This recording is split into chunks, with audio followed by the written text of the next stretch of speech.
그 다음 요양부사 매칭 시, 그리고 서비스 제공할 시, 모니터링 할 시, 그 다음 모니터링하고 한 달이 끝나게 되면 보수, 퇴직금, 취약 및 통보인데, 이거는 제가 앞에 요양보호사 부분이랑 서비스 수급자 부분에서 말씀을 드렸던 내용이 이제 세 가지라고 보시면 되시고요.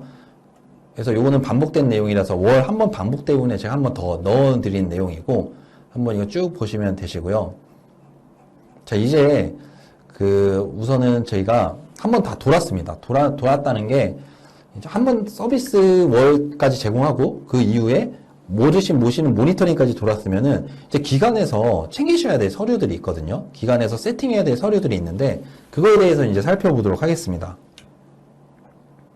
자, 그 기관에서 운영규정하고 급여제공 지침을 이제 세우셔야 되는데, 운영규정 11개 항목이 이렇게 쭉 있고요. 이 항목들에 대한 내용들이 저희 센터에서 운영하는 운영규정에 다 있으셔야 되는 겁니다. 그래서 이거를 뭐 어디 복사해서나 센터 다운받으셔서 하시게 되면은 주로 뭐 다른 센터장님들의 내용들이 있을 수도 있고 하기 때문에 본인의 센터에 맞게끔 쭉 읽어보셔가지고 바꾸실 수 있는 거 본인의 센터에 맞게끔 바꾸셔야 됩니다. 그리고 이것은 비치하셔야 됩니다. 비치란 얘기는 이제 어디 누군가 빨리 와서 뽑아서 볼 수 있도록 해야 된다는 거죠. 그리고 제가 운영규정의 목적은 요양보호사든 우리 직원의 교육이라고 말씀을 드렸습니다. 그 다음 급여지침 제공지침 10가지도 이렇게 있고요. 이것도 이 내용들이 다 들어가야 되는데, 주로 빠뜨리시는 걸 좀 말씀을 드리면 개인정보 보호에서 이 이용 기간을 빠뜨리는 것들이 많이들 있었고요. 그리고 종사자 윤리 지침에서 그냥 일반적으로 수급자에 대한 윤리, 전문직으로서의 윤리 이걸로 끝나시는 경우가 있는데, 사회복지사로서의 윤리, 요양보호사로서의 윤리에도 들어가셔야 되고, 그 다음 성폭력 예방에 대한 이게 유형이 빠뜨린 경우도 종종 봤고요. 그래서 이 항목들을 다 체크를 하셔서 저희가 봤을 때 이 항목은 이렇게 답변할 수 있겠구나 정도까지 연습이 되셔야 됩니다. 그리고 중요한 거는 또 이 운영 규정 있죠. 앞에 운영 규정에 맞게끔 기관을 운영하는지를 평가를 한다는 겁니다. 이거를 또 기록을 남겨야 된다는 거죠. 그래서 두차로 센터장님들께서 운영 규정에 따라 기관을 운영한다는 내용을 포상에 대한 운영 규정으로 우리가 운영한다고 얘기하시는 부분도 있고, 이용자 모집 방법, 이용 계약 11개 항목이 맞춰서 우리가 운영한다는 거를 어떻게든 이 기록을 남기셔서 보여주시는 게 좋습니다. 그래서 뒤에 대체로 이제 그 센터에서 저희가 좀 바꾸셔야 될 내용들, 우리 센터에 맡겨서 바꿔서 바꾸셔야 될 내용들을 좀 이렇게 쭉 넣어봤어요. 몇 조에 이런 내용들 참고하셔서 자기가 지금 본인이 센터에서 운영하는 운영 규정과 좀 비교해 보셔가지고 바꾸실 부분들은 바꾸시면 좋겠습니다. 다음 이 경력직인 부분인데요. 이 수급자 서비스를 제공하는 요양보호사 선생님이나 직원분들이 근무를 오래 하실수록 좋습니다. 근데 저희도 참 오래 근무를 해드리면 선생님들이 오래 하시면 좋겠지만 못 하시는 경우들이 많이 있으신데요. 최대한 선생님들이 오래 근무하실 수 있도록 확인하는데, 이거는 전산으로 확인을 하고 있기 때문에 평소에 미리미리 전산 관리라든지 선생님들이 오래 하실 수 있는 근무 환경을 잘 유지하시는 게 좋습니다. 그 이후에 이 게시 항목인데요. 이 게시 항목은 이 비치와 게시가 차이점이 있습니다. 비치는 꼽아 놓으셔서 언제든 요양 선생님 오시면 이렇게 꺼내셔서 확인을 시켜 주시는 게, 교육을 시켜 주시는 게 비치라고 보시면 되시고요. 게시는 딱 붙여 놓으셔야 되는 겁니다. 센터에 딱 붙여 놓으시는데, 전 평가 결과, 인력 현황표, 노인학대 신고 기간, 비상연락 체계, 전문 배상 예측의 사본, 이런 게 이제 현장에 게시되셔야 되고요. 그 다음 나머지 전산에 저희 공단 포털에 보면 블로그 운영하시잖아요. 블로그 운영을 하실 때 나머지 항목들이 다 들어가셔야 되는 겁니다. 제가 저희 센터 하는 부분들 넣어드렸고요. 그 다음에 이제 직무교육은 그 공단 포털에 확인하시면 그 직무교육 받으셔야 될 분들의 어떻게 확인하시는지 제가 넣어드렸거든요. 그 넣어드려서 그 리스트가 뜨시면은 이분들을 교육원으로 연계하시면 되시는 겁니다. 그 다음에 이제 직원회의인데요. 직원회의는 그 매월 직원회의와 저희가 회의하는 것들이 직원회의 하나 하고, 그 다음에 이 사례회의가 있어요. 근데 직원회의와 사례회의 차이점이 뭘까요?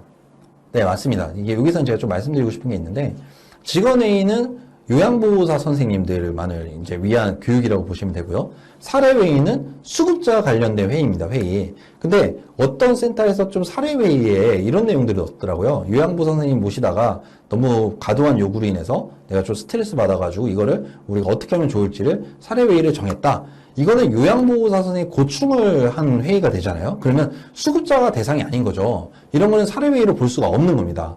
수급자를 위한 거기 때문에. 그래서 앞선 이런 내용들은 뭐 직원회의에 들어갈 수가 있겠죠. 그래서 직원회의는 이제 월 1회씩 하셔야 되고요. 매월 50% 이상이 참석하셔야 되는 부분이고요. 필수 사항이 모두 들어가셔야 되고, 이 기관 결과 운영 복지 등에 연 1회 이상 반영하셔야 됩니다. 뭐 예를 들어서 직원회의를 통해서 우리가 이 요양선 선생님들이 좀 더 다음 달에 예를 들어 추석 선물이라든지 설 선물을 우리가 회의를 했더니 좀 이런 걸 원한다고 결과가 나왔다. 그래서 우리가 이거를 반영해서 설 선물로 제공을 했다. 이런 것도 반영으로 볼 수 있습니다. 직원회의에. 직원회의에 대한 예시를 보면요. 업무 내용, 복지, 기관 운영과 사항 건의사항, 애로사항, 의견 수렴 등 곤충 처리 전반에 관한 사항이기 때문에 웬만한 내용들은 직원회의에 다 걸린다고 보시면 되세요. 네. 그렇게 보시면 되시겠고요. 대체로 뭐 월 1회 보면 급여정지치 10가지 교육 하시면서도 또 다른 교육들을 많이 하시는데 제가 예시는 뒤에 예시와 설명은 좀 넣어드렸고요. 그 다음 이제 사례회의를 보시게 되면은 요양보호사 선생님 회의 그 어떤 그 고충이 아닌 수급자에 대한 고충이라고 말씀을 드렸습니다. 그래서 수급자의 욕구, 문제, 뭐 장점, 자원 등을 활용하셔가지고 하셔야 되는데 이거 주기는 그 연 반기별 1회 하셔야 됩니다. 반기별 1회라는 거는 1월부터 3월까지 한 번, 뭐 3월부터 6월, 4월부터 6월까지 한 번, 그 다음 7월부터 9월까지 한 번, 10월부터 12월까지 한 번, 이렇게 반기별로 4번을 하셔야 되는 거고요. 그리고 나서 이 회의를 보시면 일자, 수급자명, 선정사유, 회의 내용, 회의 결과, 참석자명이 있는데 이거 사례회의를 많이들 작성하는 걸 힘들어 하시더라고요. 보시면 저는 이 사례회의를 작성할 때 중요한 부분을 요 선정사유를 많이 말씀을 드리는데 우리가 선정사유를 왜 작성을 했는지를 잘 작성해 놓으시면 결과를 작성하기가 편하세요. 이 선정사유는 뭐냐?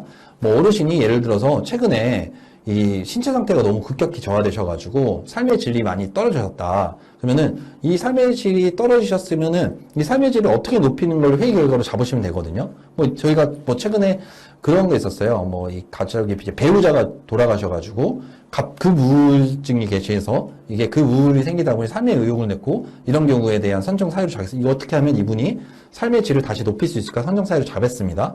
회의 내용은 우리가 그분에 대해서 사회복지사와 그분을 모실 요양보호사 선생님 들어가서 이제 어떤 이분들에 대한 회의 내용을 하는 거죠. 회의를 하는 거죠. 그래서 회의 결과 우리가 이분이 너무 우울해하시고 삶의 질이 있으니까 회의 결과 우리가 좀 식물 치료라든지 식물들을 좀 사들여가지고 이걸 좀 키우면서 감정 투여를 식물에 하면 어떨까라는 회의 결과를 잡았다는 겁니다. 그러면 그렇게 하면 어떻게 보면 선정 사유, 내용, 결과가 들어가게 된 거죠. 그럼 이 결과를 1개월 내에 어디에 반영하로 돼 있죠?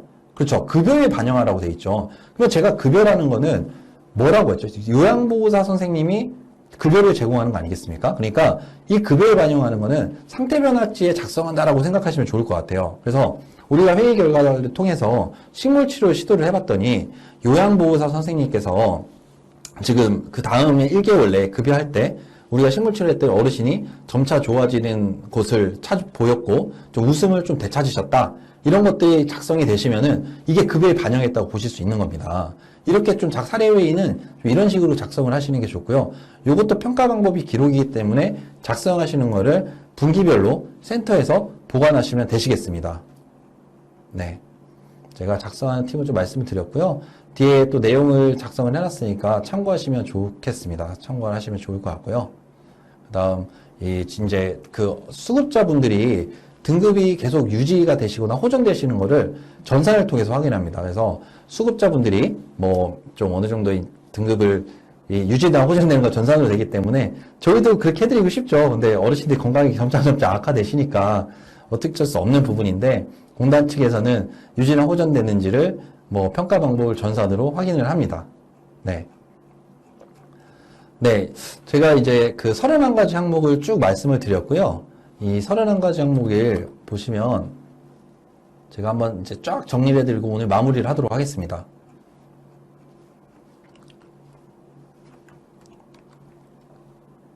그래서 제가 이제 흐름도를 한번 잡아 드릴게요.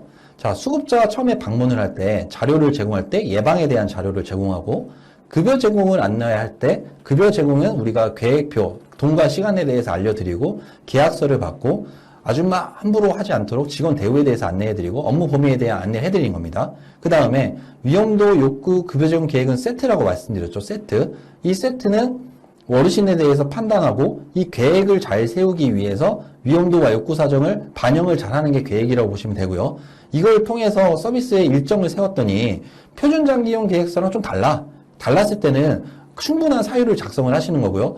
요 네 가지 서류를 저희 센터로 가져와서 개인 사물함에 보관하시는 게 개인정보 보호라고 보시면 됩니다. 그러면 이제 서비스 첫 방문하실 때 되셨고요. 그 다음에 요양보호사 구인을 힘들게 하셔서 잘 적절하게 모실 요양사 선생님을 모셨습니다. 그러면 이분께서 그 건강검진표를 받는 거죠. 어떤 아까 사례를 들었지만 간질이라든지 어떤 전염성이 있는 질환이 없으신지 최근에 1년 이내에 받은 건강검진표를 결핵을 포함한 5개 영역에 충족되는 건강검진표를 받고요. 그 다음 요양보호사 선생님이 가장 궁금해하시는 시급에 대해서 안내를 해드릴 때 급여 근로계약서를 쓰셔야 되는 거고요. 그에 대한 필수 항목이 다 들어가셔야 되고 그 다음 교육을 합니다.